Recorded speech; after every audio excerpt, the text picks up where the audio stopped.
Hello and welcome to sunny Prague. It's the Troya course on the Sunday, Father's Day in the UK. Happy Father's Day, wherever you are. We are following the slalom action today. We're going to have 3 finals. We're starting off with the C2 mix. It's a new event. It's almost like a demo trial. So let's tell us what you think about it, please. Then we go on to the Kayak women, the K1, and then we go on to the C1 for the men. So it's an exciting, dynamic program today.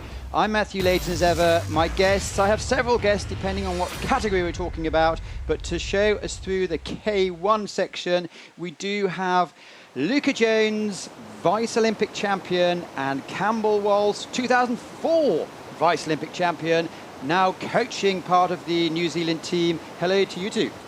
Hello, it's great to be here. Hey. So sorry you just missed out on the finals, but it means that we have the voice of your experience to talk us through the event. Here you see the channel, 300 meters long. It's 15 meters cubed per second flowing down the channel. Yesterday we had a few challenges with the wind. Today, how do you see the conditions?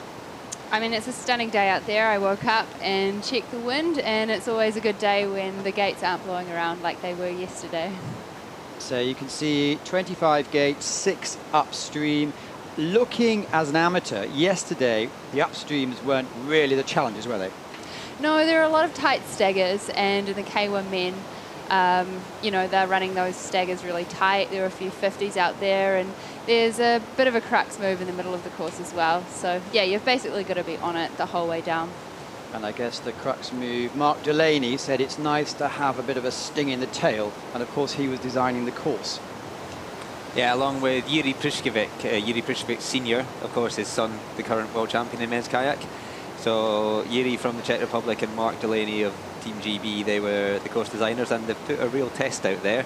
There's some not particularly staggered in terms of width downstream gates on the top half, but it's an 8-gate downstream sequence, which is longer than average we have for stagger sequences, and a quite tight little wiggle, which for these C2 boats is extremely testing, and then a wider stagger that's tough on the bottom half, which we'll see a variety of options. Tactics of how to approach those stagger gates is going to really decide a lot of the medals. Well, here we have Indian team, who is Shampa Mura and Prince Palmer. Shampa is sitting in the back of the boat. This is what paddle sports are all about. You are welcoming developing nations, and this is very much a developing nation. We're going to see a little bit of a disparity between the ability and experience level of this first pair to come down and the 3 Czech teams. Mainly, we do have the Czech teams who had their national trials in a few weeks ago in the Turnover course, an artificial course which they only use a couple of times a year, but it means there's quite a lot of strength and depth. As for the Indians, it's great to see them here, but as you can see, the main priority seems to be getting down the course. Yeah, I think definitely watching them right now, there's a little bit of fear on their face, and I think it just goes to show how difficult canoe slalom is. It's a whitewater environment. Those boats, I mean, a lot of the paddlers make them look stable, but as you can see here, they're not that easy to navigate through a 25-gate course. But it's great to see these guys here and giving it a go, and it's all about kind of making the sport a global one. Exactly, you have to start somewhere. As you can see, there's a few 50s. 50 means you deliberately move the gate out of the way, or you miss the gate altogether. They're testing the scope of the graphics department here. There's quite a lot of 50s coming up, and 2 means that you hit a gate going through it. I mean, they're doing a good job to try and keep some speed on the boat. It's like riding a bike. You've got to keep some speed going, otherwise you just get stopped, and there's a high chance of the boat flipping and you're getting into a lot more trouble. So I think these guys are doing a great job of getting down the course. I don't actually know how much time they spent doing canoe slalom, but it's a great starting point. It's probably worth noting that we're going to see 4 crews go down the river in this C2 mixed class, and I believe that was just the 4 entries this weekend. It is the first time it's been introduced at this international level, and it's kind of a shame not to see more countries entering boats. I'm aware that there's a really good French crew training in France at the moment. Etienne Dye, men's kayak Olympian, Carole Bouzidi, one of the top women, and we've seen them training in France, and they're pretty handy. Not sure what the French policy is on selecting boats and sending them to races yet, but when they do get a chance to go on the water, they'll be showing us how to do it. So this is the Indian team. We're now going to see some fierce competition between 3 Czech teams. But to be fair, we do have Teresa Fizerova and Jakobiani, who are looking a little bit better than the others. However, this is not them. This is Schmoller in the back, who is a very dynamic C2 paddler, Jakub Razin, and Sabrina Folisova, who's a junior. She's been in the junior team, 19 years old, I believe, and it's interesting to see. There's already quite a contrast, isn't it? They look like they have some sort of control. Looks like they've been practicing a little bit, and obviously there's a very experienced C2 paddler in the back. It's quite funny, actually, the tactics. Does the female go in the front or the back, and what size do they decide to paddle on? And I think it's going to be a tricky course for the mixed C2. There's already been a few penalties, I think, on the board. So, yeah, they're trying their best to navigate this course. I think it's not a case of mixing the sexes that's the problem. It's just a case of they don't have much experience going together, and the women don't have much experience in the C category anyway, so it's not really surprising. It doesn't matter if you put a top woman or a top man in. If you put a K1 paddler in, sometimes it's going to be difficult unless he's... well, we can see this pairing is very competent on the water. They're very comfortable with the white water. They know what they're doing through the gates. Jakub in the back is an extremely experienced C2 male. He was in the final yesterday with his partner and has been on the Czech national team for a number of years. I don't know much about the girl in the front, but she's obviously a competent individual paddler and is, I think, doing a really good job in the front there. Also, she's off the wall. She's in the national rafting team. Oh wow, that's handy as well. I mean, I love watching C2. It's an amazing discipline, and it fascinates me. You know, it's hard enough to just get yourself down the course, but to have 2 people in the boat trying to work in unison to do things, and it's a reactive sport. You've got to make decisions really quickly, and you have to make them together when you're in the boat as one. So it's a really fascinating part of C2, I think. And we saw, I was looking at social media last night, and there were some photographs popping up from the 1920s when it was a mixed team, really? and again in the 1980s when it was raced, I believe, at quite a high level. So it's certainly not something new. Yeah, I think I'd heard the 1981 World Championships was the last time it had been contested internationally prior to this weekend. And I think back then there was people were targeting it, and will be really interesting to see how the class develops over the next years of countries putting time and athletes into it. A few 50s on the board there. I don't think they'll be totally happy with that run, but they got down the course, and it'll be interesting to see what the other crews do. Here's Veronika Vojtova. She's goes in absolutely everything, doesn't she? If you say here's a paddle and no boat, she'd still go down. She was in the extreme slalom, where she was actually disqualified for dirty pushing yesterday.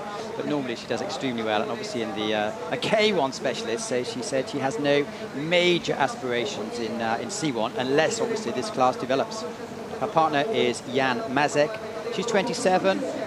He's 39. So it's sometimes possible to go with a much older man who's competent. Have you thought about doing this, Luca?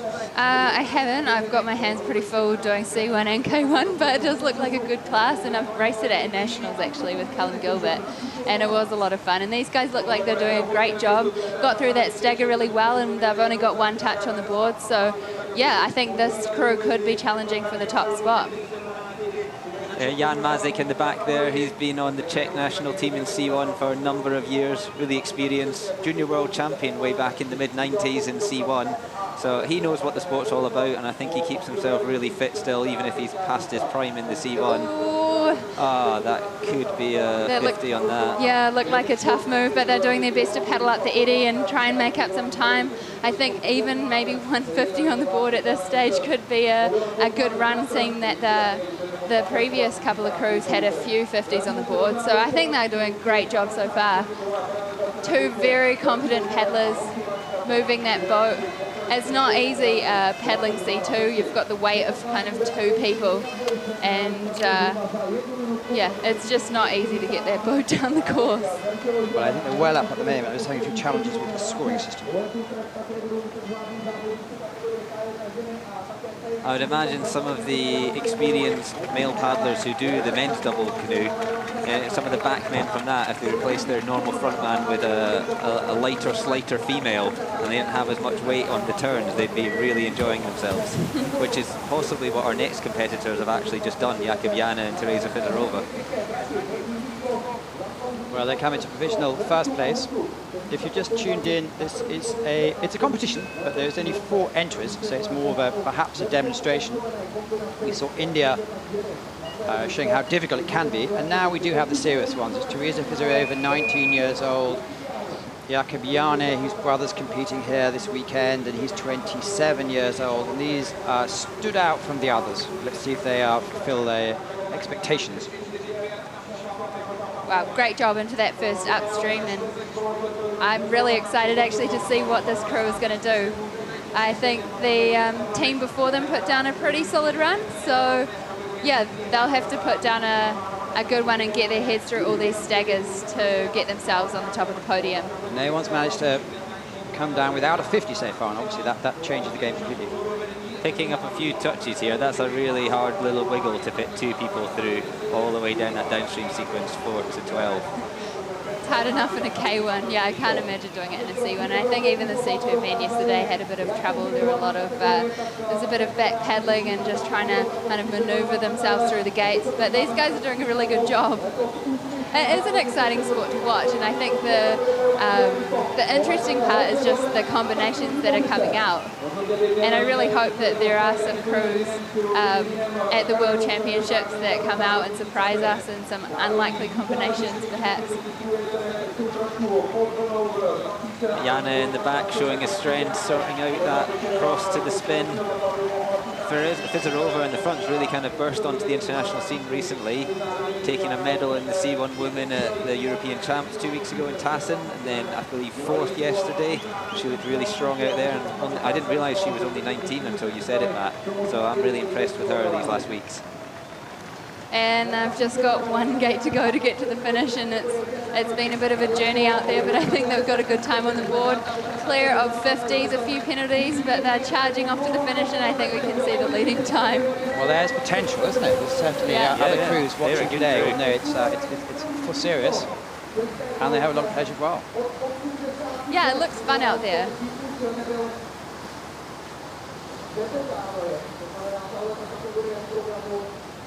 So if you just tuned in, thank you so much for watching us today, wherever you are in the world. That was our taster of the day, and just a bit of a trial program to see what you think of the C2 mixed events. We're now going to move on to one of the most exciting lineups I've seen for quite a while. There were a few exceptions, including yourself, Luca, who missed out, but there are some really big hitters in there, aren't there? Yeah, it's a pretty stacked final. There are a lot of good girls out there, and I actually probably couldn't pick a winner. It's going to be a really good race. Well, let's just confirm. Check 1, 2, 3. Jana Fedorova ahead of Masek Voltjova and Rizan Voltisova. And thank you very much, Rurova and Parmagic also. So that's the first event we've seen on the course today. And we are now going to the classic format where the top 10 athletes who fought their way through heats and semi-finals are up now. Just a word about the heat system changed, didn't it? Where you could actually have a go down the real course. How did that affect things? A lot of people initially said great, and then they said takes the excitement out of it. There are a lot of mixed reports. I guess no one really expected it. It wasn't announced until, announced officially until a few days before racing. So, it's another trial. It was interesting, I think, for everyone to have a practice on the course. I didn't personally, but yeah, I think it made the racing tighter. I don't know if it made too much of a difference, really. Campbell, from a coach's perspective? Saves your battery on your video. I didn't really see the point of it, to be honest. Practice on the finals course, then I think, I'm saying if we have practice on the finals course, we can expect some really dramatic racing on what is a difficult combination of gates. Like today, we can expect people to be very comfortable on tight manoeuvres and execute them for TV and everyone at home. Whereas practice for the heats course, the good people will be good and the not so good people won't be as good, and I don't think anything's changed by having a practice personally. And some people are saying it just adds another day of stress to the competition. Yeah. It's maybe the top athletes, it doesn't show them in the best light. Yeah, it was an extra afternoon for me standing in the sun and getting tired. Okay, There it is. For you. Honest feedback. So the lineup, Stephanie Horn, she was fastest in the heats, and then in her semi-final, she's going to be the first to go, by the way, for representing Italy, but she had a bit of a challenge, didn't she? She seemed to waste a lot of seconds on 22-23 and still managed to come in, which is frightening. She's flying at the moment. I mean, I haven't had a chance to look at the analysis of her run, but she must have been really fast up till that point at the bottom bridge, because she was really, really low, wasted a lot of time on the second last upstream, still squeezed into the final there. She was second at the European Champs 2 weeks ago, first in the heats this weekend. She's in really good form. Working with a new coach. They've actually changed a lot of their coaching staff in Italy. Daniela Momenti, Olympic champion in kayak from London, in as lead coach and sharing responsibilities along with Ivaldi, who came over from Brazil, the last Olympic cycle. Brought with him Canoe, did I say that correct? Yeah. And who's a Spanish K1 former paddler, been working with Ettore in Brazil, and they've come in and it looks like they're doing good things with Italy and made a really positive influence on Steffi by the look of it. She looks happy and enjoying her paddling and really giving it some. Well, here is the lineup. So we've covered Steffi Horn. Great to see Ros Lawrence back. Ricardo Funk won last year. Marilyn Franklin been around for ages. Ursula Krajel for Slovenia. A couple of years ago, she was really peaking. Kim Woods, confidence from yesterday. Dukatova, 2006 champion. Marlene Shure, not too bad. Jess Fox also seems to be firing. And Karina Kunle. So you have multiple world and Olympic champions here. Stacked at the bottom. World champion, Olympic champion, world champion. Who's your bet on? That's why we have people like you. Yeah, I mean, I couldn't pick any of those girls. It's going to come down to who can execute the course the best. There are a few options out there. There's a spin or direct option nearer to the bottom of the course. So it'll be interesting to see if there are any changes from the first runs, what they've learnt. And yeah, it looks like Steffi's in the start blocks ready to go. I'd call her a bit of a hooner. She just kind of hoons down the course really fast. Does a lot of paddle strokes, and it's really cool to see her paddling so well at the moment. Second at Europeans last week. And no matter what happens, the dogs are waiting for her. Yeah, she's a good friend of mine. We went for a lot of cappuccinos at the Olympics. It was great to see her win quals at the Olympics as well. So I think we saw yesterday from 3 down to 12. There's no breathing space, is there?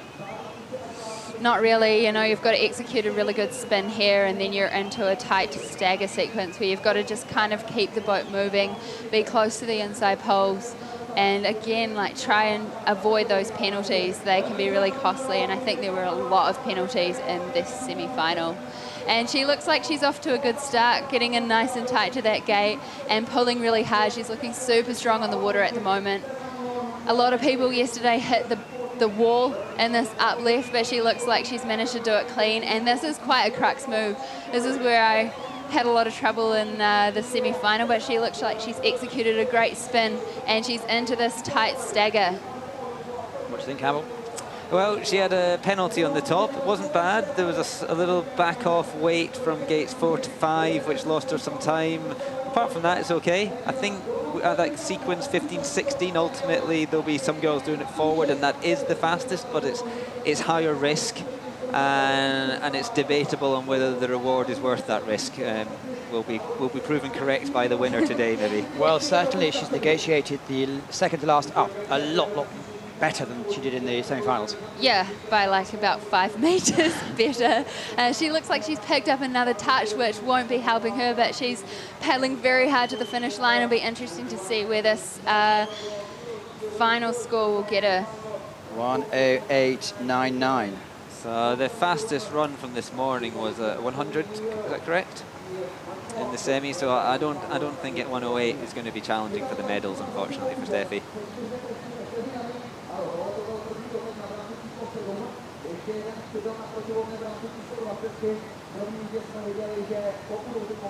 We've got Ros Lawrence up next from Australia, 2 Australians in the final. It's always good to have some Oceania representatives out there. And Ros made 2 finals. I think she's one of, is she the only athlete that's made both finals? No, sorry, No, of course not. well, Kimberly Woods has, Mally Fenton has. Yep, the 2 British girls in the final today in the women's kayak, 1st and 2nd in the C1 yesterday, so they've been having a great weekend. So Ros won the semi-final yesterday in the C1, came a bit unstuck in the final, but she'll be looking to put that experience. She's already had 3 runs down the course. She was saying before the finals she was confident, but in hindsight she shouldn't have been. Whatever that means. Yeah. Okay. I mean, it's good to be confident. Yeah, I can't see the harm in being confident. And she's picked up a touch already. 2 of them. Coming a bit unstuck in the stagger sequence. Boat's not moving downstream very fast there, and almost upside down. So far, this has not been a great run for Ros. Let's see if she can pick up the bottom half and salvage a good run. But she's back on the national team. Last year didn't quite make the cut.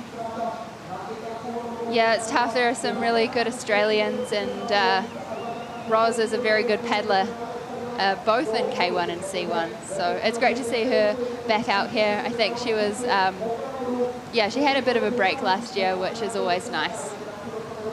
And I believe she's planning on doing the whole of the World Cup season. Yeah, she's going to be basing in Po, actually. So we've got a, quite a community of you down there. to go for macaroons and coffee with. Yeah, I'd say she's probably not going to be super happy with this run so far. She's had to rescue quite a few things, but and a bit low in this upstream. So she's just trading a bit of time, and 6 seconds of penalties isn't going to help that. But she'll be looking to nail this last upstream. You want to be quite close to the rock and really aggressive to get in tight. And she seems to have run the boat really well around here, and then it's a fairly long sprint to the finish line. It is. It's 20 for the men. It was 21 seconds today from coming out of gate 23 to crossing the line. Is it? That's yeah, a big chunk of the overall time on the actual race run then. So I described it by, or it was described to me as the first section is flat, the last section is flat, and the rest is very tricky.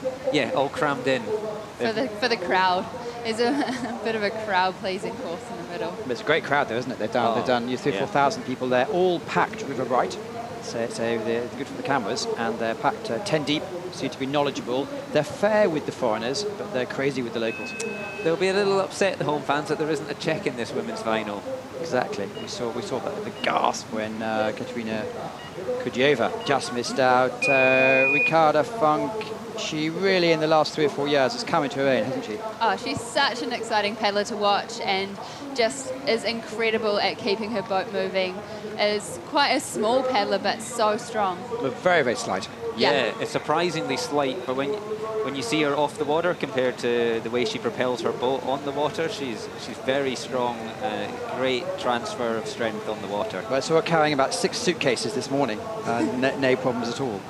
Well, here she goes, so far 2-second penalty, but up on the clock, 1.5 seconds up. Got really good speed off that hole, and she is one of the paddlers in the final that you would put your money on. Well, last year she was a couple of seconds off the pace and somehow just forced herself into the victory, didn't she? I think with Ricarda, she is so fast that she can afford to make a few mistakes and still kind of pick up a medal or get herself on the top of the podium. She's quite an incredible paddler like that. I think that might be another touch. After going for the spin option on gate 15, 16, picked up a pretty careless touch on 17. She'll be kicking herself about that afterwards. Looks like my touch on gate 2 today. Let's see what she can do on the bottom of the course. This is quite a tricky hole move. You know, she's done it really well. The boat's just fired into the upstream and she's in and out. You don't want to spend too much time in those upstream gates. Because after 90 seconds, I guess, even if you're a super athlete, you're going to be hurting. Yeah, and like you're tired, your arms are feeling it, and you've still got to be really accurate, really powerful, and not hold back on those last gates. As you can see, 108.99. She's going to gain provisional first place. I don't think she'll be very happy with that, just knowing what Gasping time for was done in the semi-final. So these girls, if they were to race over a 20-second length course, we'd see them be incredibly accurate with their positioning.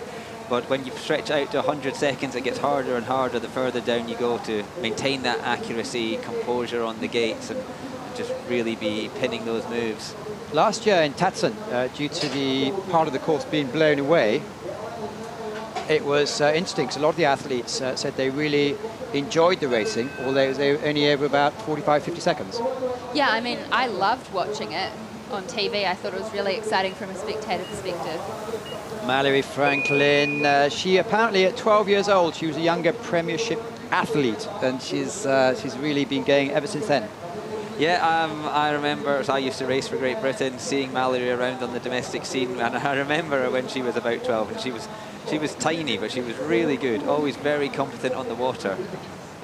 Spent a long time devoting herself more towards the C1 class as that developed, and in recent years has been back on about 50-50, I believe, in terms of her attention to both the kayak and the C1, and she's really coming along in kayak well. And today it looks a storming run. Yeah. 0.8 up, with clear.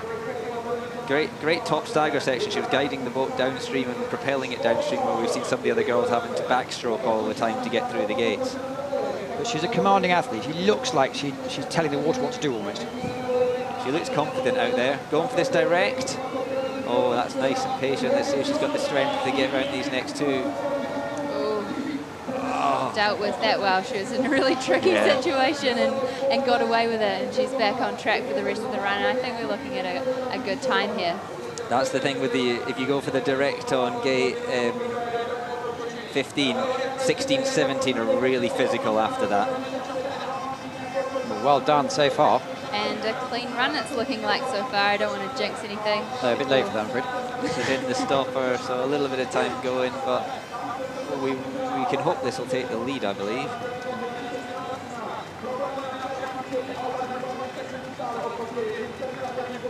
Pretty good into that last upstream, and now she'll be sprinting hard towards the finish, squeezing out any reserves that she's got left. Yeah, it's actually might be close. 108.06. It's through isn't it?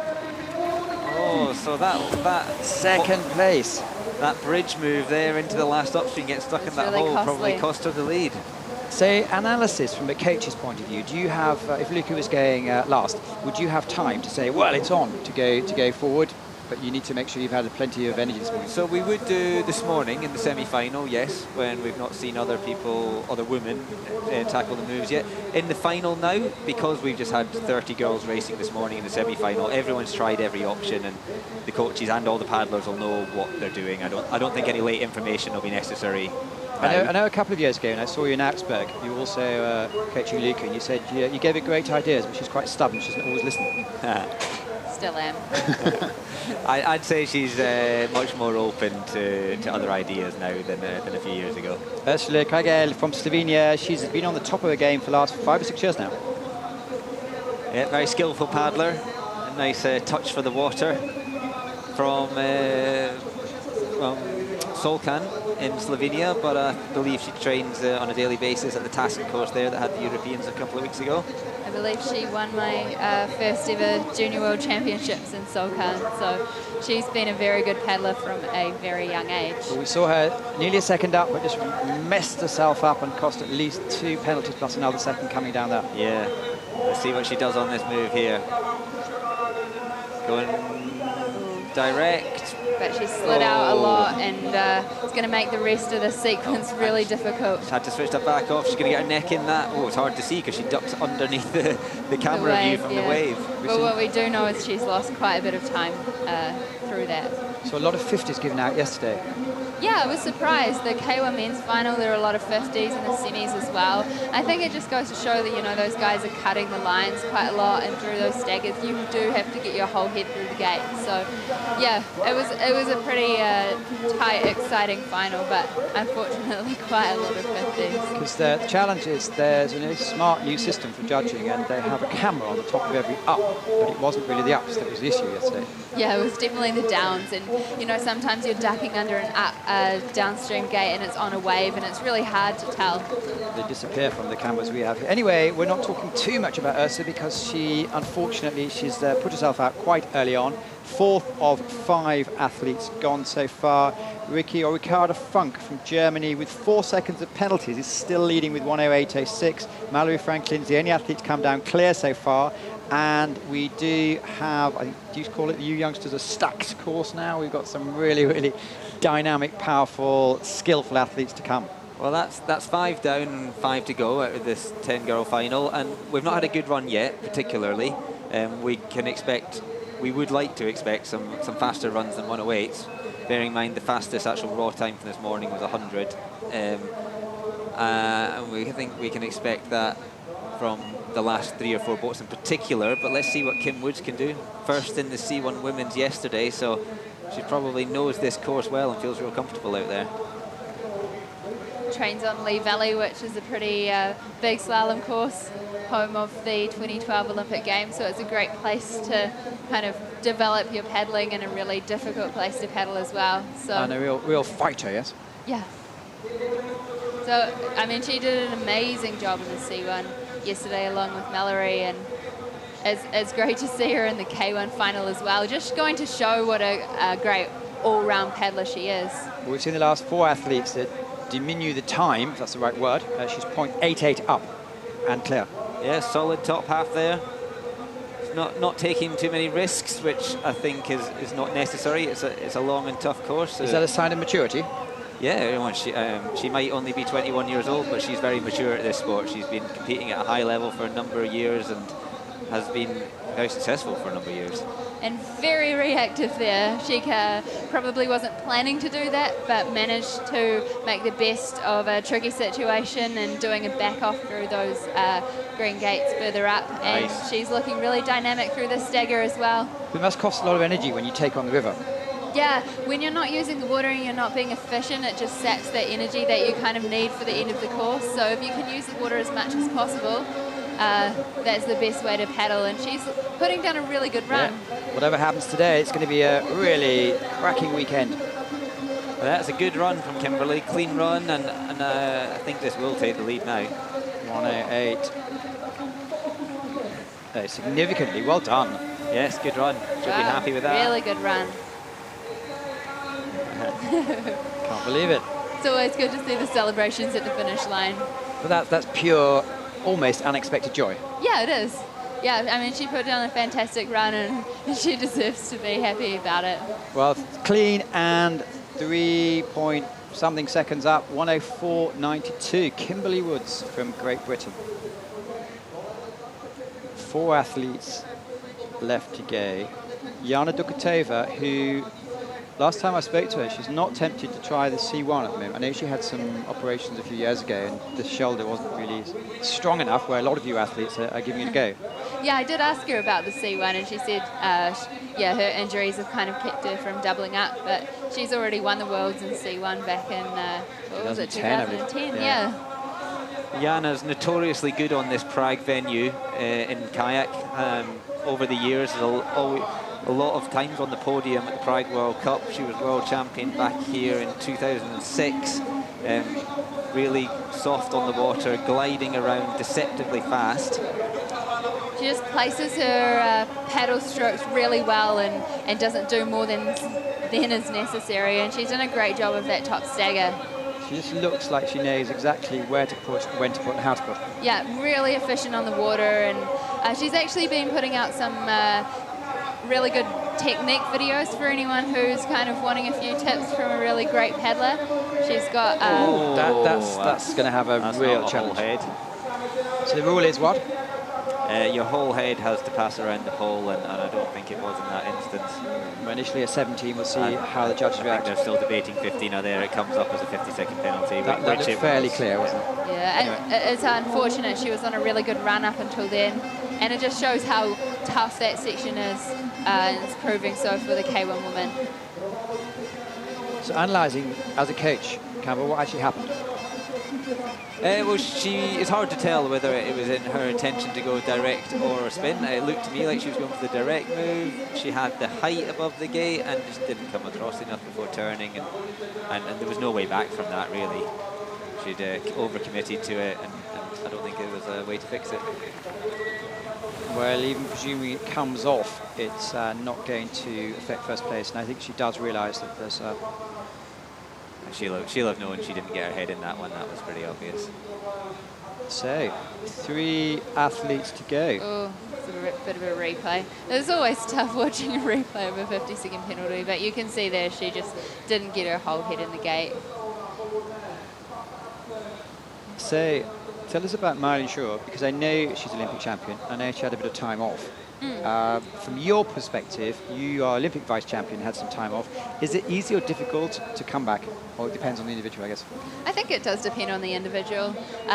You know, it's a long kind of 4-year build up to the Olympics, even longer. I guess, and it's nice to have some time off to kind of celebrate the success and to spend time with family and friends. When you're a full-time athlete, you do have to make a lot of choices. A lot of it's not kind of going out with your friends and doing things that you'd like to do. So it's a good opportunity to just kind of be normal for a while. Well, let's see what form she's on today. Mylene very aggressive off the start there, pushing very hard in those first 10 seconds on the flat water, but then any little bit of time she might have made up, probably lost again by dropping slightly low in the first upstream. She's a pocket rocket, I would say. Very small, but so strong and can just move that boat. Very accurate, and is one of those paddlers that you kind of want to emulate. And this is a plan B here. Lost the bow as she hit the fast water there, crossing to the downstream. Had to throw in, I would imagine, an emergency spin gate, but she's back on track. A good solution and fix to the problem there. Yeah, she got away with it. And the fans appreciating an artist at the top of her game. Yeah, the fans are amazing out there, and it's always a fantastic World Cup in Prague, and she looks like she's putting down a really good run, and she'll just be wanting to hold it together for the end of the course, and, you know, not all... We saw she was 2.7 up, and she's perhaps given a second to say back. Yeah. I think and some time on the exit there as well, so she's not got a lot of time in hand over Kimberly. And a bit of a wide line around that upstream as well. This is going to be close now. Mylene looked like when she was coming under the bridge, she'd easily go into the lead. So 104 is first, 108 is second. Oh, she's just drifting away time here. Just. Can't believe it. Yeah, she probably wasn't expecting that with the run that she just had. Just lost 2.5 seconds over those last few gates. So 104.68, two first athletes are both clear. And who have we got left to go? Just two athletes. Fox and Corina Coonley. So 2 paddlers who are both very capable of taking the lead, getting themselves on the podium, very experienced. We've seen Jess do some incredible runs so far this season.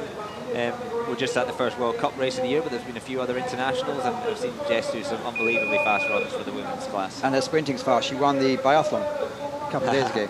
I think that a lot of that comes down to the shooting, so she's a good shooter.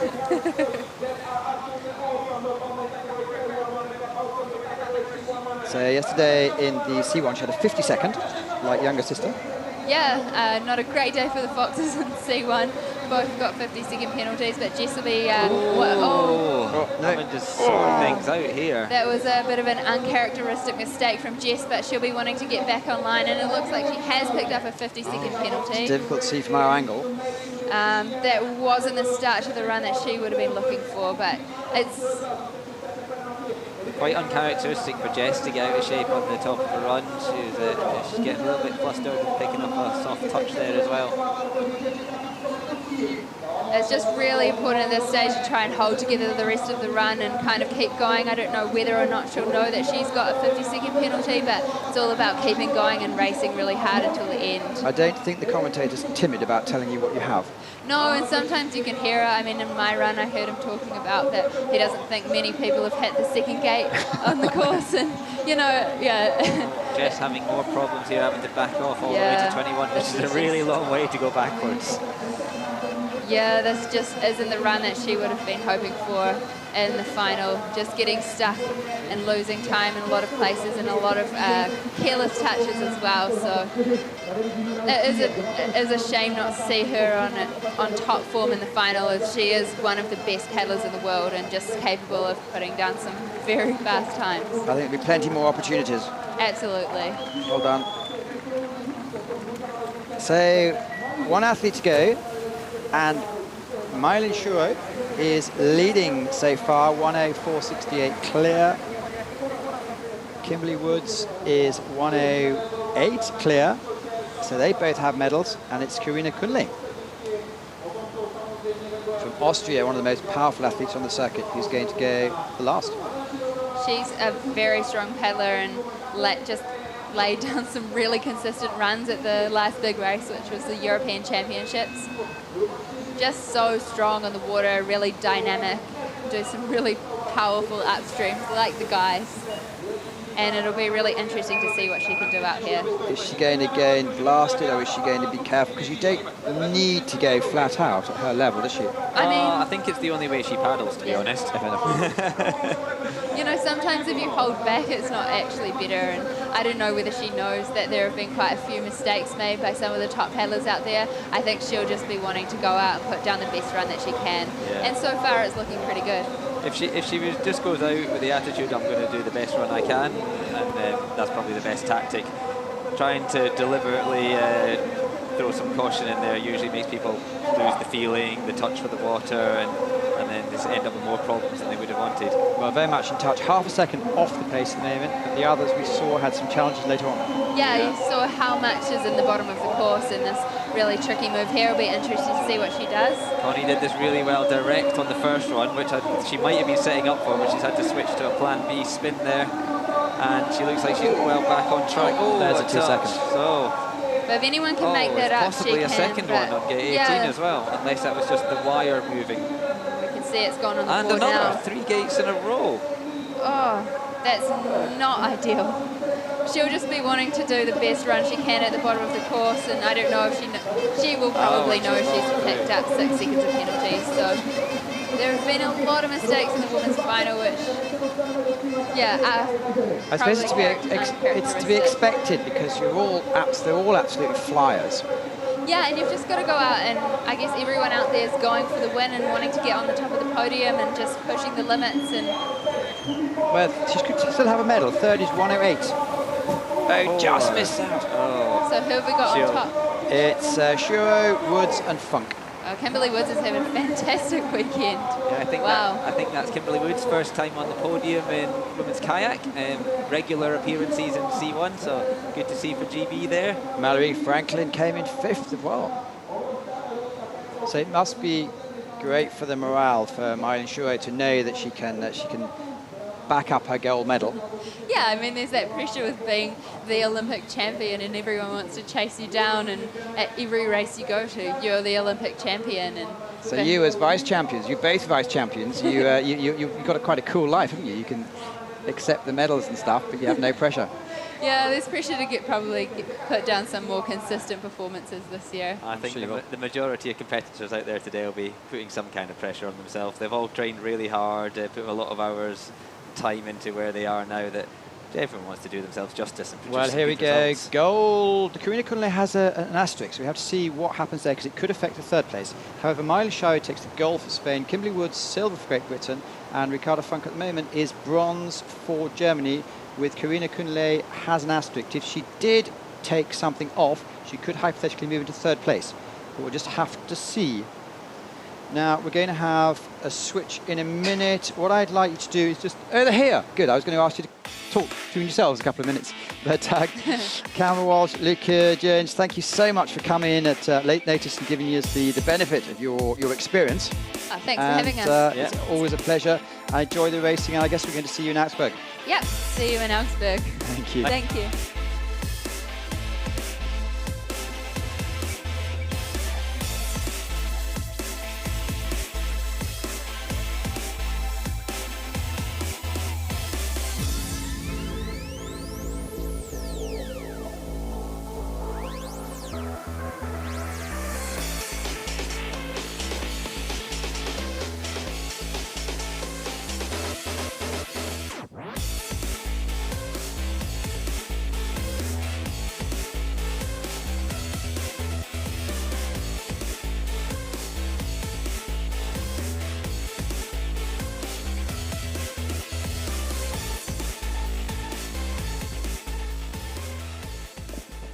So just changing over commentators for the C1 men. Spencer, did you capture any of the action, or were you just trying to look at what's happening with the C1s?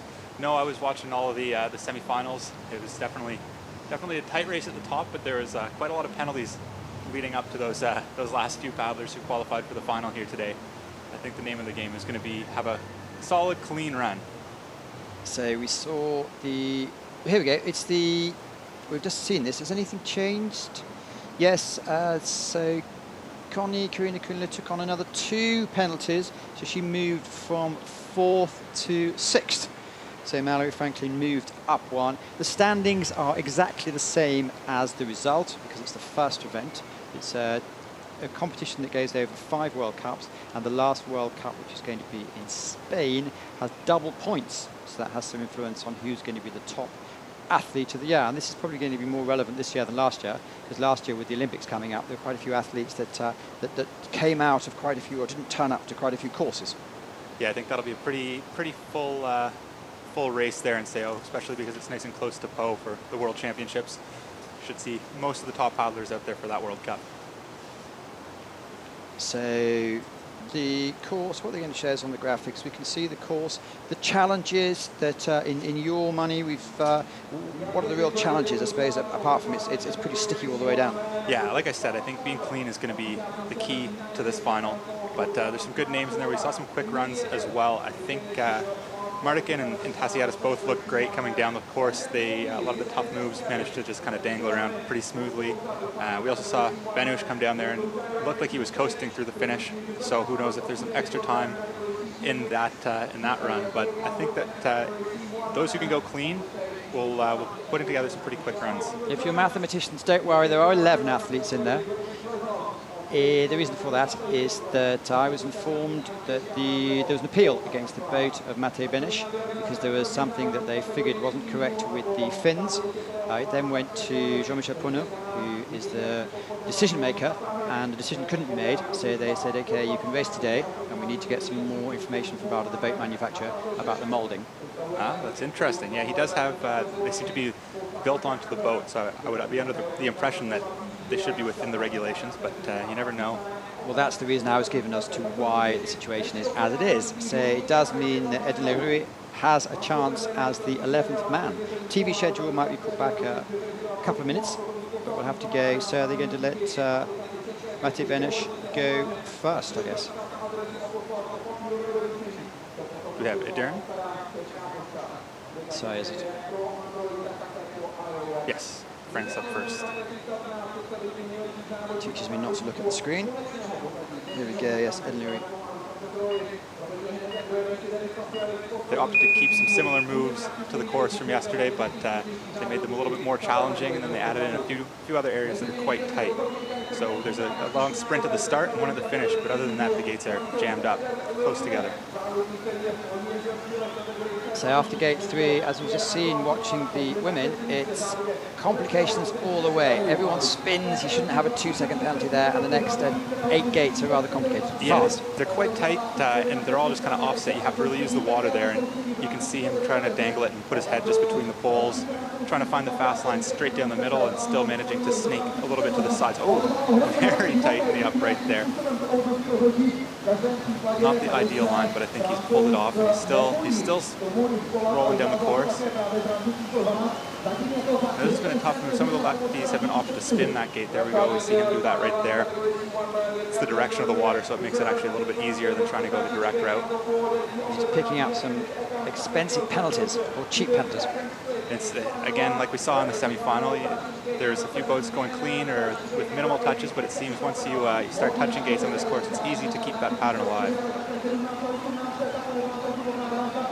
This last move is quite tricky here. You have to come across the hole, and he's done a very good job getting it high into gate 23. We saw some boats have some issues with that earlier on in the day, being pushed down by the fast water behind the hole there.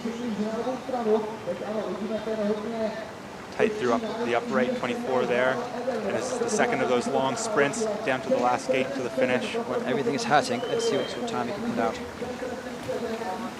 This is very similar to the way, slightly slower than this. Yeah, I think those 6 seconds of penalties certainly didn't help. And there was also a couple little hiccups there. So I think something about a 98 will definitely be a great time for this final. But I think over 100 you might be holding your breath to see which place you finish in. And there's it's actually right throughout. We have David Florence next, then Benny Savsek, and they're absolute flyers. Anton's quick, Bozik's quick, Wesley, Raffaele Ivaldi is perhaps the only athlete that is not loads of experience in a final. No, and he was looking like he was paddling very well this morning.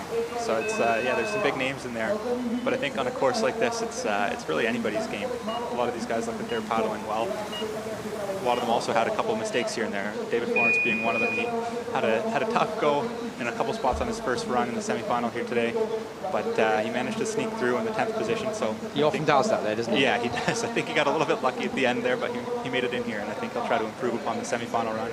Put down a quick time. And clearly 2013 when they took the gold in the C2 and C1, and Richard Hansler, if you're watching, hello, he was a major part of that as well. Yeah, absolutely.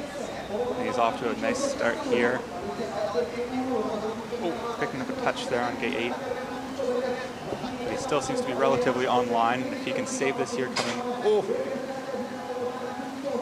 He's about a second and a half back on the first split. But there is definitely time to be gained and lost, as we saw on the bottom half of this course.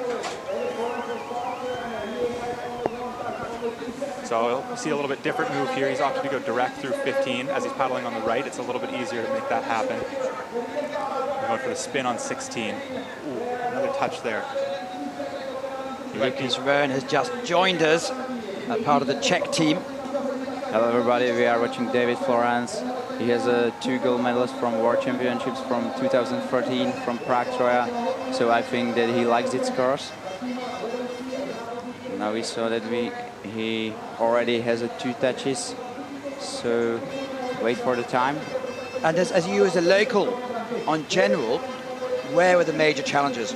I think especially for C1 category, the hardest place is between the down gates 14 and 17. I'm not sure about the numbers, but in semi-final we saw that many C1 paddlers have big problems with the combination. Well, David Florence crosses the line in first place. We didn't give it that much attention because it's probably not going to stay first place. Yeah, it's still 104 seconds, so he's up there a little bit. He'll have to be lucky to maintain that position for too long, I think, with the boat still to come. I think that the best time in semi-final was about 97, Sidiaris Tasiadis, so definitely this time will not be on the podium. And is this the gate combinations that you practice every day? Are there any gate combinations that trick people, or are they all quite fair? I think, you know, for Czechs, we know this course really good. Of course, the combination we try, as you said, every day. But for example, the first part of the course, like you will see now, the left upstream, and then you're going after this wave to spin. That's number 4, now 5. So this part is not so hard because it's every gate it's almost in the middle of the course, but the water is fast here, so you have to be in every gate on the right moment, so the touch is possible to get here, and you have to be like maybe not too fast in the combination. So Spencer, he was 4 seconds up. Yeah, I think just as Lucas said, it takes a lot of patience through that section, and he managed to be patient and in the right spot. He let the water do a lot of the work, and it was quite quick. I think he's off to a very good start. Ben Safchik is so good here in Prague. He has many medals from these World Cup races and as well from World Championships. He was on third place, I think, here in 2013. 8 seconds up, so it's going to be similar to what we saw the best times in the semi-finals. Nice, but we saw that he already has 2 touches. He's known a little bit about it, that he could be so fast, but almost every time he has many touches. Like, I think that for the one time he was on podium in Prague with 3 touches, so maybe... Well, we saw last year, he corrected himself. Last year he was very, very safe. And then suddenly, unfortunately, he's picked up his old habits, but it's still going to be very close to the fastest time, if not the fastest time. Yeah, So he takes the provisional lead. That was a quick one. I think the touches will make it difficult to maintain that top position. Without them, I think it would have been a very good time. Well, 95. He was definitely on it in the top half of the course. I think that 95 is the best time of the clean run, but with 3 touches, it will be hard to get a medal. And if you guys were able to practice on these combinations for a couple of days, what do you think the potential time could be for yourself or Stan Yazdek or someone like that who's just having for fun? Could you get below 95? Yeah, that's a hard question. Yeah. I was like a forerunner and my time was 100 with 1 touch, so 102, and I think it wasn't my best run, so it could be like after 900, but 95, it's too good. Yeah, it's a very quick time. I think it could be, I mean, not perfect, and I think sometimes with those touches it actually allows you to go a little quicker. You're cutting the line. Germany's Franz Anton, who is familiar to winning medals at top levels. Yeah, definitely. He's a good paddler. He's been paddling well so far early on this year. We know this guy really good from category C2, and where he's paddling with his colleague Jan Benzin. They had a gold medal from World Championships from London 2015, but this guy has a medal from World Championships, as well in C1. That was the bronze medal in Deep Creek. So look, he's really dipping and diving, isn't he? But coming through. Yeah, a little bit of scrambling, I think, through that section of the course. He might have been a little bit offline, but he has managed to save it. And again, they're improvising on the fly with the spin, it looked like. I think we can see really different style of paddling. Like Benjamin Savchek is using the water. He's not paddling so fast. Just he's making really strong strokes. Like Slovenian paddlers are really known about that style, because they are training in Tatsen. So it's water is maybe good for practicing this style. And the Germans are so strong. I think every German paddler is strong. Taken out. Two more slow. Well, that's one way. That's not the best way, I don't think. He was not planning that, unfortunately. But did well to react quickly and come out of it. He did. So no one has mastered the course yet. There's the 4 athletes have come down.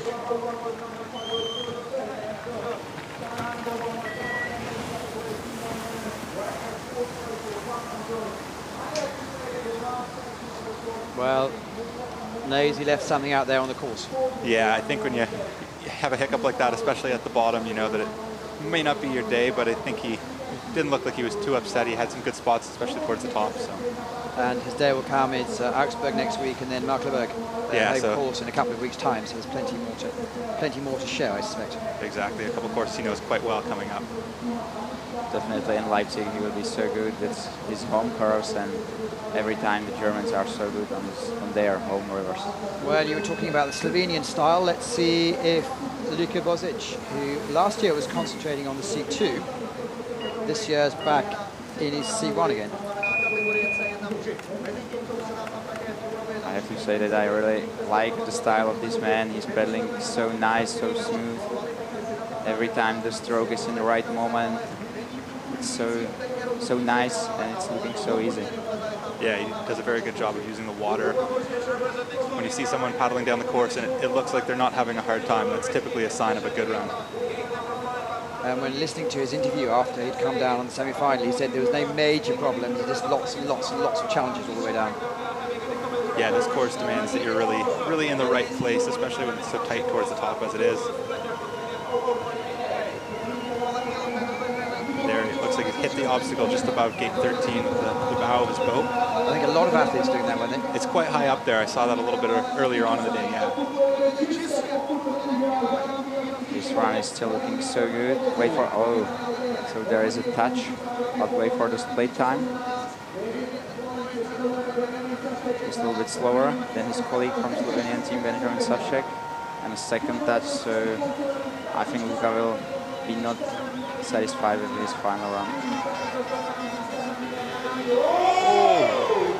It flew across the wave there, but he got rejected by the eddy line there. It's quite harsh. That's lost him any hope of taking the gold medal anyway. yeah, that gate has been it's been tough for a lot of people today. I think it's not necessarily a gate where you can make up tons of time, but you can certainly lose lots. And unfortunately, that's a good example of that. Well, I was mentioning before in the commentary, if you were just a sea paddler tuning in, Mark Delaney, who was very happy with the way he set the course, said there was a sting in the tail when you're tired. Definitely, yeah. They don't make it easy for you at the bottom. I've seen a lot of athletes shaking their head. No one's really put down an amazing run. I think we saw Kimberly Woods yesterday in the C1 women. She was delighted with her run.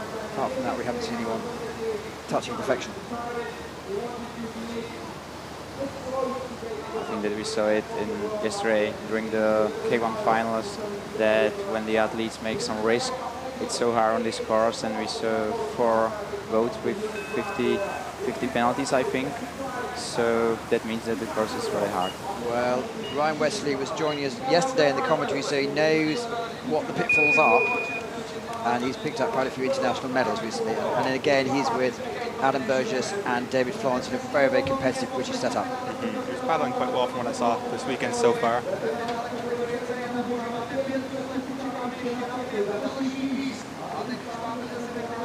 He's a really strong paddler. He has a silver medal from the last World Cup race here in Prague.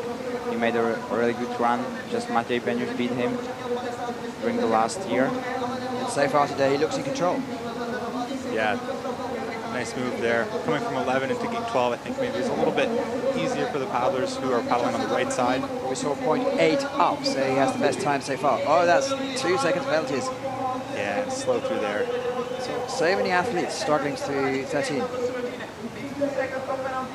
This is the section that Lucas was talking about, 15, 16, which are quite tough. Oh, C1 paddlers in there. Is that a 50? It looks like that was a 50. Without having that stroke on the other side, it's really tough to maneuver through there. That's the end of the game. He tried to go straight this combination, and that's really hard for C1 paddlers. We saw it in semi-final that somebody did it. For example, Michal Martikan on the left side. That was so nice. But for Ryan, it's not a good day. No, it shares 2 or 3 seconds. It all goes horribly wrong.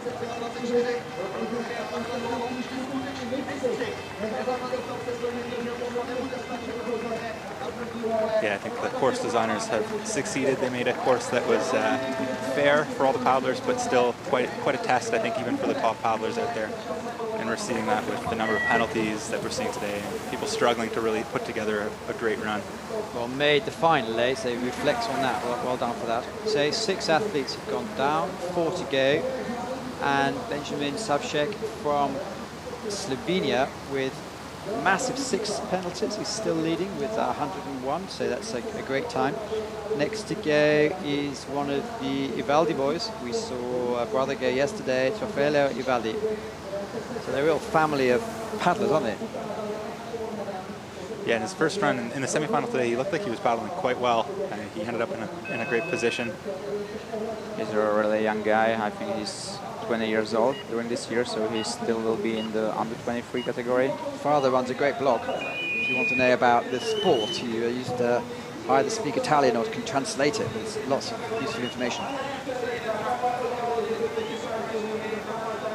He's pulling very hard to move that boat through the top section here.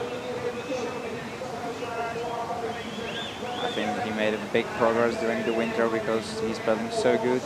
In Tatsen, he was almost in the final of the European. Now it's final. So good start of the season for Rafi. Yeah, and he's had a really nice line through the top section. 3/4 second up so far.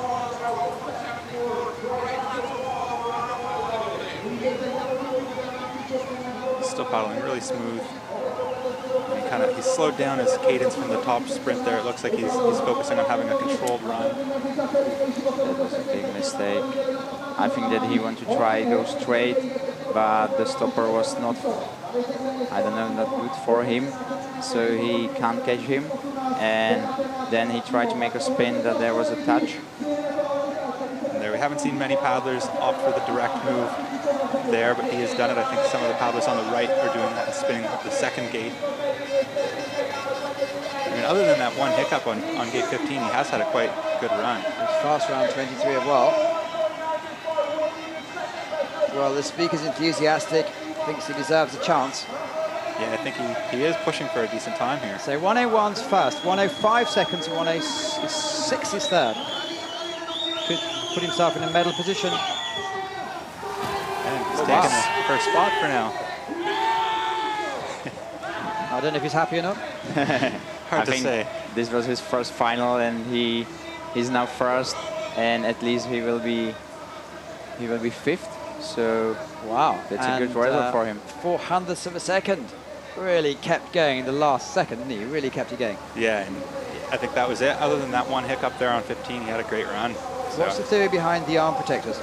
Just to keep himself warm? I'm not sure if those circulation going, or I'm not sure what the purpose of those ones are for, to be honest. But whatever it is for him, it seems to be working all right. I suppose being Italian, they might be even fashion. Great, what emotion. It's the first one we've seen in the final who's finished and looked quite pleased with themselves. Matti Benes, who very rarely is pleased with himself, even if he wins. He's always searching perfection. He's looking every time in the finish line that he's disappointing with his run, but he's so good paddler. He showed us how good is he in Rio during the last year, during the Olympic Games. He was second after Denis Kazro.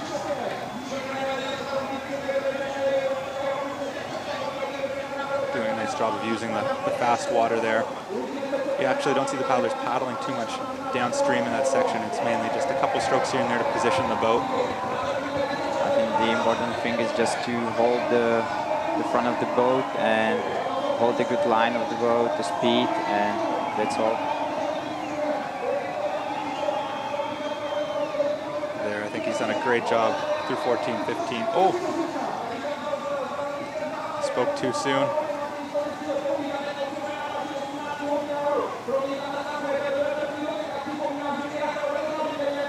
What a great course there, because everyone has something with his paddle. It will be probably broken.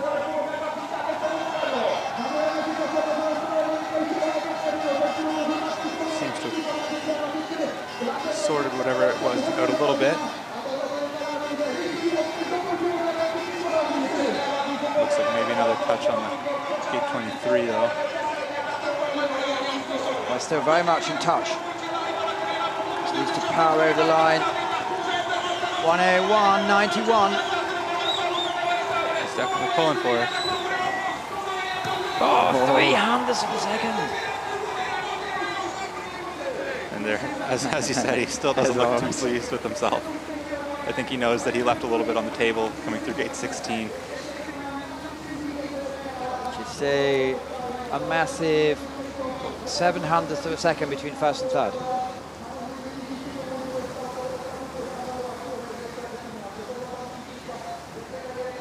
Yeah, there's definitely still room, I think, with the times that we saw in the semifinal for someone to come down and have a great run. Well, the last three athletes, we have Tomo Koklin from Switzerland, trains quite a bit in Geneva nowadays, and also down in Pole. He was second in the Europeans. It's a very strong paddler. You'll see him with a very quick stroke rate. They're compact, isn't it? Yes, definitely C2 as well. powers himself down the course. Semi-final, he made a so good run, like in Tatsen. That was, I think, the best result for him. Really good achievement for Switzerland. He actually just took his lower hand off the paddle, it looked like, coming into gate 3 and snuck it around the pole and grabbed back a hold of it.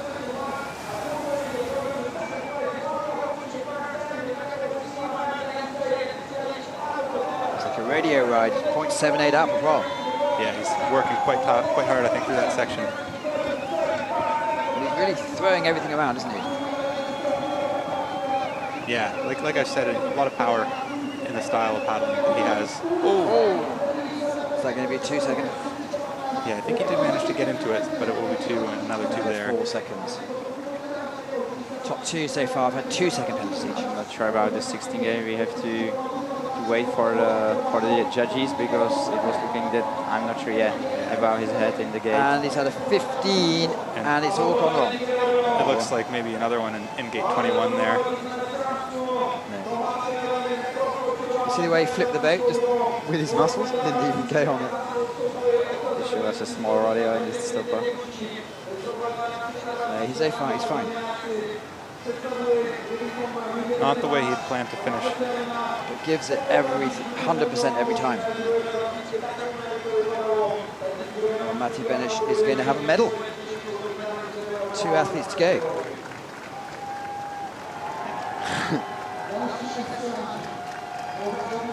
It still has the energy to flip.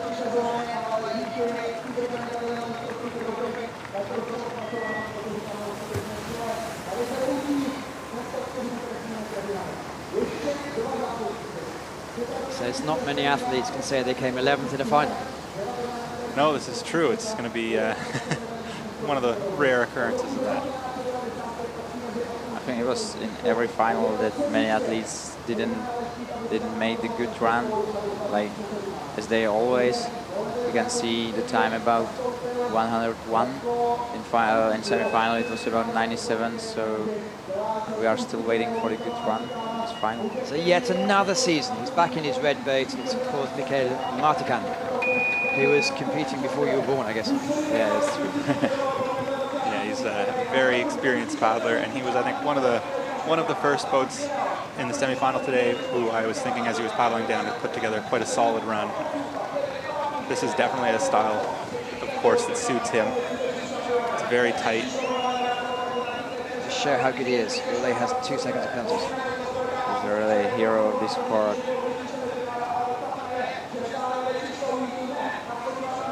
Right, it's 2.5 seconds off. Yeah, but I think that in gate number 8, he was really, I'm not sure about if he was really in the gate, but wait for that.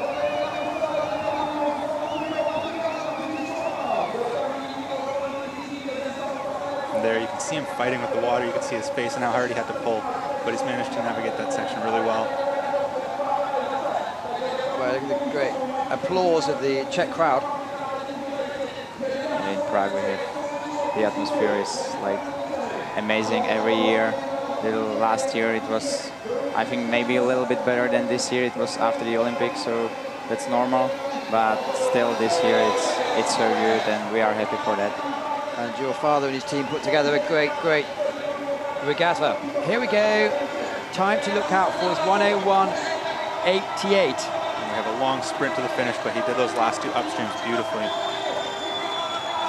Well, let's see how it's going to go. It's going to be very close. He's taking it. First place. Is he going to smile? Please. His fellow countryman is happy, pleased for him. See Matti Benish giving the thumbs up. So 2 medalists from Slovakia. I think we saw 3 in a row in, let's say, 3 or 4 years ago when they took 1, 2, 3. So it shows that if you have the technique and the fitness, age doesn't really come into it. Yeah, he's an expert at moving that boat, and I think he's kept on top of everything. He's still at the top of the sport. Because after 100 seconds of activity, to really force yourself in the last 30-meter sprint. Last to go, Sidiris Tosiadis from Germany.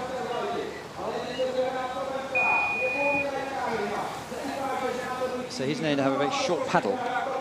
Yeah, he's known about it. His paddle is maybe the shortest. But his paddling is so good. His style is a little bit different than maybe like Mikhail Martikan. His strokes are not so long, but every stroke is so strong, and he's every time in the right position. Yeah, right now as well. Picked up a touch. Gate 10. time is with that or without, actually? I think that was before they added the 2 seconds. It might be a little farther back than that. Oh, again hit the side. Everyone's been hit the side. I mean, Lucas, you doing the demo runs and foreruns, you may know a little bit better, but it seems to me that that's a gate where you really need to go behind and run through the gate. You mean the upstream? The upstream there. Yeah, I don't know. I'm the local, so for us, I think this upstream is really good, but when I saw the others, it's maybe not so good for them. Giving them some trouble. Yeah. Well, he's still in touch. 1.9 off the pace, which would put him in just outside the medals, only fractionally. Really nice coming into gate 23 there. Very nice move.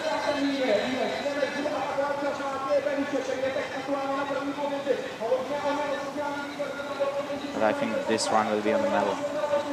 He's desperately placed in second and third place. 101. And he's done it. Nice. Wow. Moves into first place. Yeah, I think the bottom last 2 ups there, he came through very quickly. And it paid off for him. I saw that before Sideris Tassiadis on the first play was Matej Beňuš, not Michal Martikan. So maybe... No, the screen's not updating. Ah, okay. It's a technical... Well, the screen that we have in front of us is not updating at the moment. So we have, if you look, Mark, Yeah. gone yet. Yeah, but I saw it in TV, like in the Okay, I see. in the finish line. We know he had the fastest time. We know Martin had the second fastest time. That's true. Just have to wait and see if it updates. No, the screen's not updating, but I don't see any problems with Sideris Tassiadis. No, and I think from whatever he was looking at, he's come off with a good position at the end. Quite pleased there with his performance. So in the men, Sebastian Schubert took a medal this morning. Ricky Funk took a medal. We're going to have some confirmation of results. There we go. Well, yes. I don't know what's So happened they've then. given Mardikan that 50. Yeah, I wasn't sure about the Gate gate eight. number 8, so maybe Say, that was the problem. We'll see if there's an appeal. He'll be on the next page. Okay. It was before I heard that there was a problem with the fins of Matej Beňuš, and the French team made some protest on that, and Jean-Michel Pernot said that okay, for this race we let it, but in Augsburg you can't race with that, and in final will be the 11 boats. Exactly. So Adam Lewitt was in final thanks to that. Exactly, that's right. Had 11 athletes. So as far as we can understand, it looks like Sideris Tassiadis took the gold. Matej Beňuš for Slovakia took the silver. And Rafael Ivaldi in his first, you say his first final? He took this bronze. Yeah, I think so. Yeah. So first World Cup medal for him there. Definitely be happy That's with that amazing. result. So, Lucas, do you think this has been a good weekend? Has it really shown the best of Czech paddling? Yeah, I'm sure about it. Like Saturday was, I think, maybe it couldn't be better, but today we don't have a boat in final. It was, I don't know why. I think the C1 we have so strong this year, but maybe they were so nervous. Maybe the course wasn't set up for them. I don't know. But the Saturday was just amazing. Like we have 4 medals from the final races, then something from the slalom cross. So this is the first event, so by definition this is the order that the athletes have just finished a couple of minutes ago in the C1 men event, which was the last event of the weekend. So we've seen the C2 men, then we saw the C1 women, the K1 men yesterday with some really close racing. We saw a little of a demo almost today with the Czech athletes in the C2 mixed. Have you had any feedback from there, Lucas? Did they enjoy themselves? Do they like it? I don't know. I can say that I don't like this category, and it was the same like during the Czech Cup, and because I gather that in the Czech Cup, I gather in your trials there were 6 teams. Where if you actually look at your screen, if we're actually in the first, it's like an oven, to be fair. the fast cabin, so we had a great view of what's going on. So you say it's not for you, as a purist, it's not for you.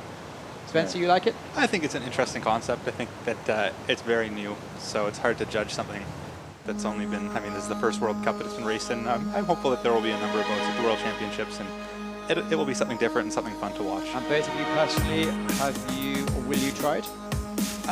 You never know, I might hop in one, but I think I've still got some work to do in my own category, so that's where my focus will stay for now. Well, I think we're coming to the end of the live transmission here, coming to you from Prague. If you look on the live feed, if you go to YouTube, Planet Canoe, you will see all the videos of all the weekend's activity, all the racing. Any comments about what you think about the new category, about the system of having trials coming up early, so in the sense that the athletes knew about the heat courses. Did you guys like that? Spencer? I think it was an interesting concept.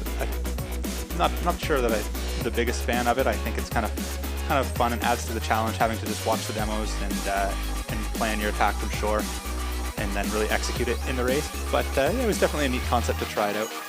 And Lucas, you think we should have as many athletes as want to can compete from the host country? You just missed out on selection. Yes, it's true, but our selection was so hard to make it, and I wasn't so best to do it, so they were better. So that's all what I can say about it. Well, as I say, I think coming towards the end of the transmission, thanks both boys for coming and supporting us and giving us the benefit of your experience. And we will catch up to you in Augsburg. Are you going to Augsburg, Lucas? No, to Leipzig. Excellent. And Spencer, you're doing the whole season? I am. Well, let's hope we can see you enjoying yourself, putting forward the best performances you can. And thanks for listening, everyone. Thank you. Thank you. Have a nice day.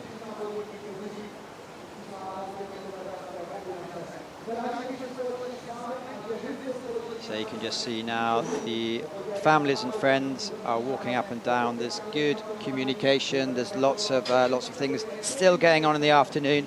Great facilities for families.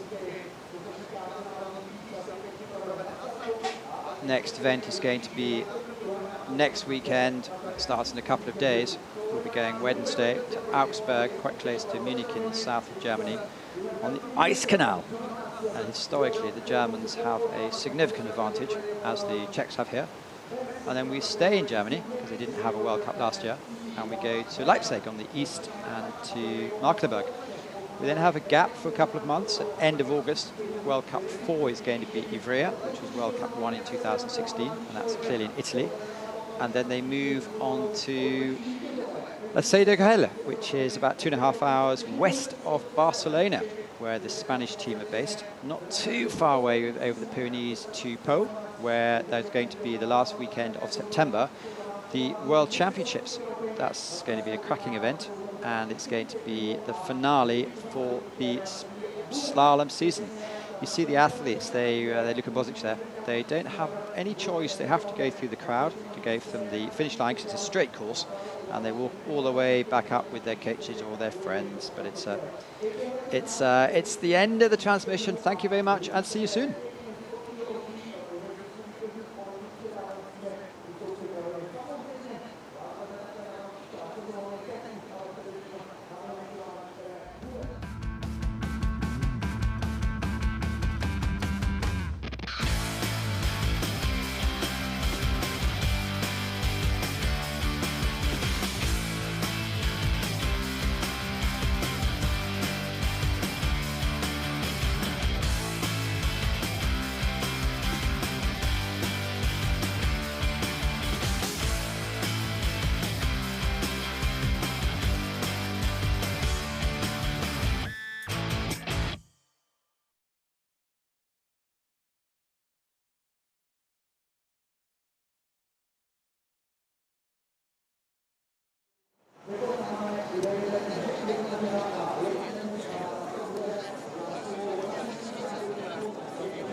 A jak Míra avizuje, tak také uděláme. Pustíme se do představení těch nejlepších závodnic a závodníků dnešního programu, nedělního programu Světového poháru v pražské Troji. Představím vám hned na úvod ty nejlepší z kategorie C2 Mix, kteří si mimo jiné odnesou hodinky od společnosti Wenger, kamery GoPro, nože Victorinox a také skleněnou trofej od společnosti Crystal Bohemia. Ladies and gentlemen, the medal ceremony of the 2017 ICF Canoe Slalom World Cup will begin.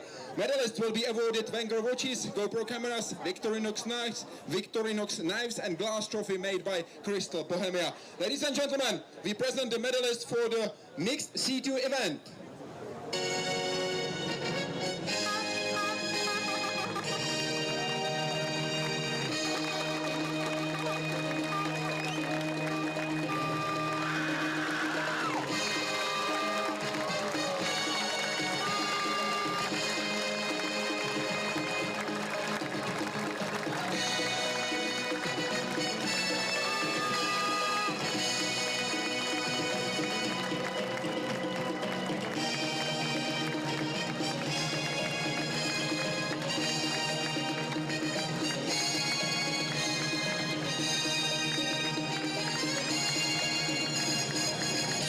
Medals will be presented by Shoken Narita, ICF Executive Committee member, accompanied by Jiří Pultera of the Czech Canoe Union.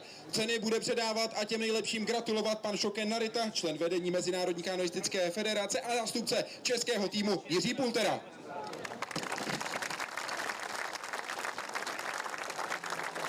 Ladies and gentlemen, the bronze medalists are... Bronzovou medaili si vybojují reprezentanti České republiky Sabina Foltisová a Jakub Vrzáň.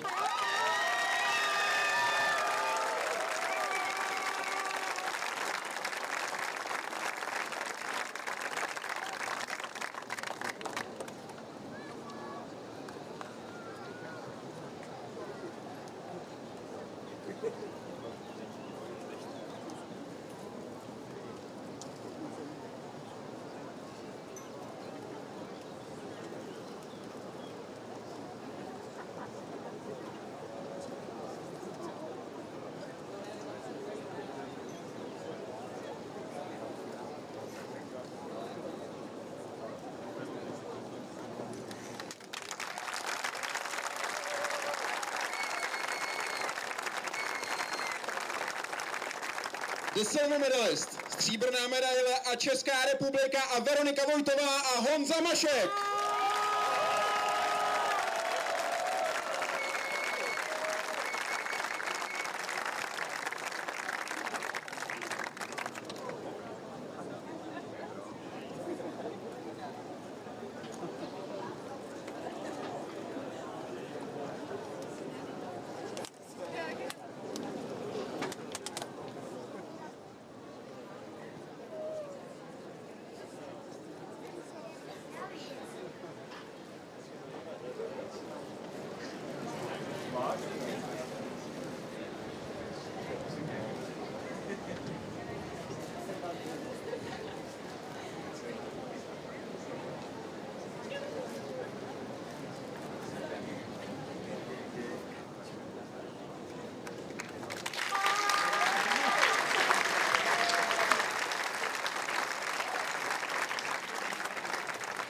And the gold medalist in 2017 ICF Canoe Slalom World Cup in Prague winners are vítězové závodu světového poháru v pražské Troji jsou reprezentanti České republiky Tereza Fischerová, Jakub Jáně.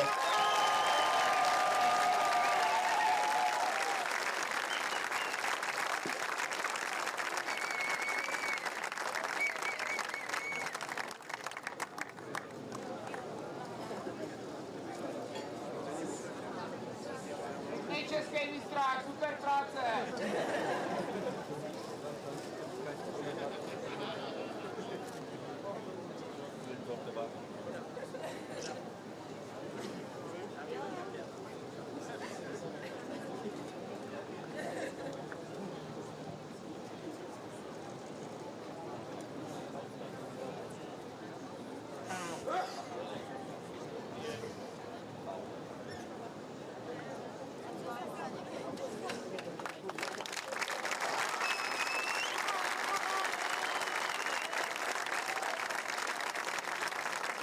Please rise for the national anthem of Czech Republic. Dámy a pánové, na počest vítězů zazní česká hymna.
Ladies and gentlemen, please show recognition for the winners of the C2 Mixed category. Dámy a pánové, 3 nejlepší double kategorie C2 Mix.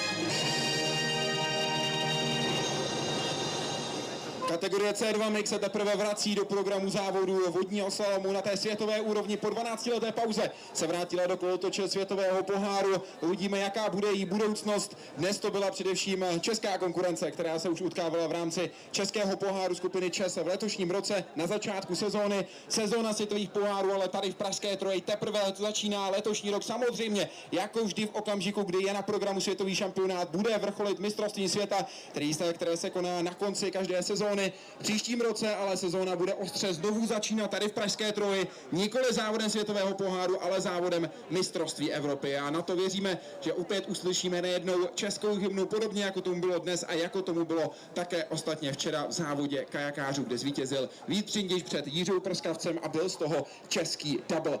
Dnes to ale samozřejmě, pokud jde o kategorii C2 Mix, nebyla jediná kategorie, která dnes jednoznačně určila, kdo si dojede pro jaké pozice v konečném hodnocení. Zvlášť mezi singlíři to bylo hodně napnuté doslova